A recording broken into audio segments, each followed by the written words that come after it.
Shalom Bapak Ibu Saudara yang dikasihi Tuhan. Seri pengajaran hari ini berjudul Rancangan Allah. Satu hal yang perlu dimengerti bagi orang percaya adalah bahwa Allah tidak pernah merancangkan kecelakaan bagi umatnya. Maka apapun yang dikerjakan Allah sesungguhnya merupakan upayanya untuk memberikan kebaikan bagi setiap mereka yang mengasihi Dia dan terpanggil sesuai dengan rencananya. Roma 8 ayat 28. Dengan kata lain, kalau seseorang tidak mengasihi Allah, tidak mungkin ia memahami rencananya. Akibatnya, ia pasti tidak akan memiliki pemahaman yang benar atas kebaikan Tuhan. Ia hanya mengerti kebaikan Tuhan ketika Tuhan memberkatinya dengan apa yang ia inginkan. Artinya, ketika hidupnya berjalan mulus dan semuanya berhasil. Tetapi ketika yang dialami sesuatu yang tidak enak, yang membawa penderitaan, atau keadaan yang tidak nyaman, situasi yang buruk, ia memandangnya bukan sebagai kebaikan Allah. Memang saudara, di mata manusia, itu bukan suatu kebaikan. Tetapi harus diingat bahwa di sana Tuhan juga ada. Bahkan Tuhan sediakan berkat kekal yang tersembunyi.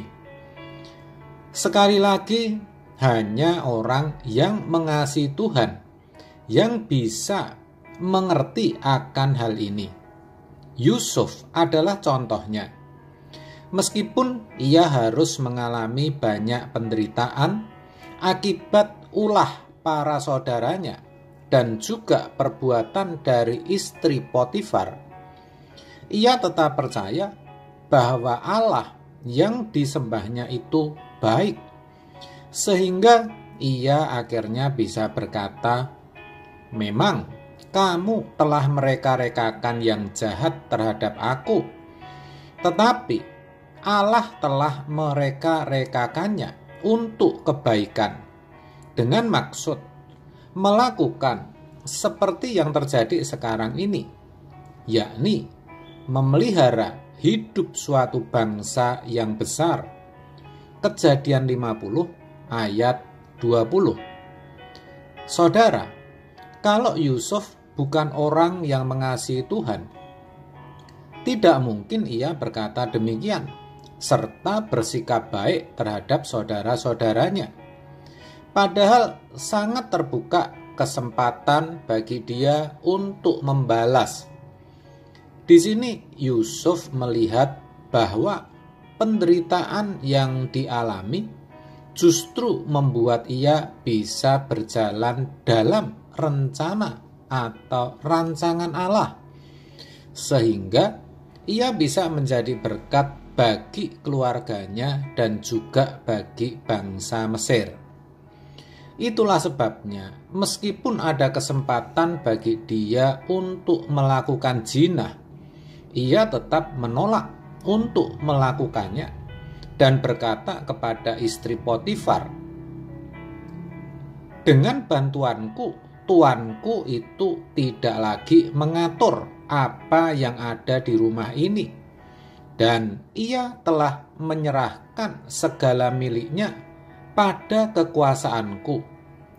Bahkan di rumah ini ia tidak lebih besar kuasanya daripadaku, dan tiada yang tidak diserahkannya kepadaku selain daripada engkau, sebab engkau istrinya. Bagaimanakah mungkin aku melakukan kejahatan yang besar ini dan berbuat dosa terhadap Allah?" Kejadian 39 ayat 8-9. Wow, Ini perkataan yang sangat luar biasa, saudara, yang benar-benar menunjukkan kualitas seorang anak Allah. Bagaimana ia, Yusuf, rela merobek dagingnya sendiri.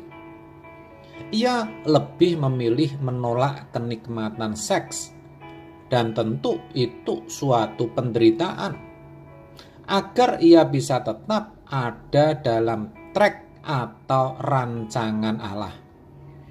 Tentu itu bukan karena secara otomatis Tuhan mematikan hawa nafsunya.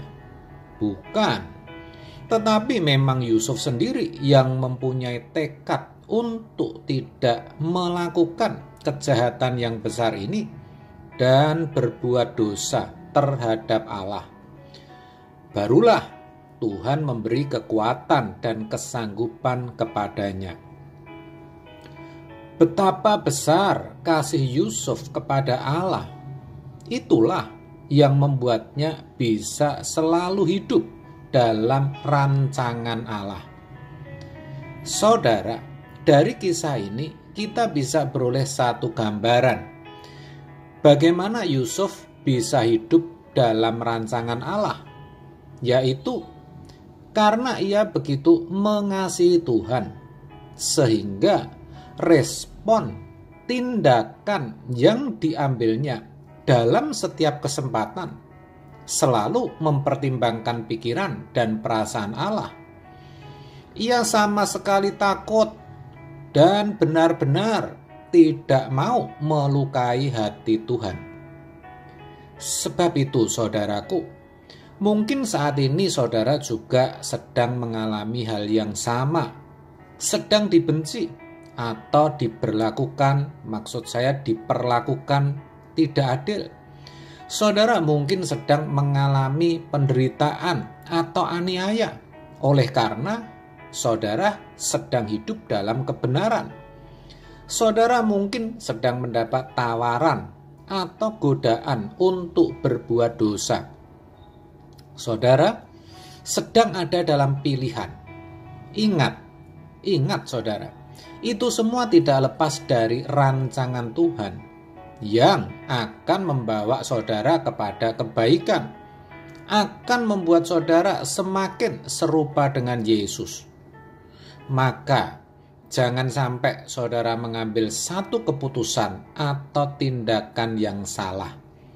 Kalau saudara benar-benar mengasihi Tuhan, Dia akan memberikan kekuatan kepada saudara untuk bisa melaluinya. Amin.